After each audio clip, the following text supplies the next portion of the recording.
বিসমিল্লাহির রহমানির রহিম। আসসালামু আলাইকুম। হ্যালো গাইজ, আজকে রেসিপি পটল ভাজি করার জন্য প্রথমে পটলগুলো কেটে নেব, তারপর ধুয়ে নেব। ধুয়ে নেওয়া হয়ে গেছে। এখন আমি এগুলোতে লবণ, হলুদ গুঁড়া, মরিচ গুঁড়া দিয়ে মাখায় কয়েক মিনিট রেখে দেব।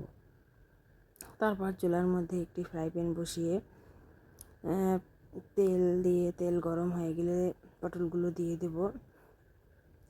তারপর পটলগুলো নেড়ে চেড়ে একটু ভেজে নেব। তারপর পেঁয়াজ মরিচ কুচি করে দিয়ে দিব। তারপর পেঁয়াজ মরিচগুলো দিয়ে আর একটু সুন্দরভাবে ভেজে নেব। এই যে ভেজে নেওয়া হয়ে গেছে, এখন আমি উপর দিয়ে একটু মশলা দিয়ে দেব। মশলা দিয়ে আর একটু নেড়ে চেড়ে আমার পটল ভাজিটি কমপ্লিট। এখন আমি একটি বাটিতে ভাজিটি নামাই নেব। আপনারা কে কীভাবে পটল ভাজি করেন আমাকে কমেন্টস করে জানাবেন। ভালো থাকবেন, সুস্থ থাকবেন। আল্লাহ হাফেজ।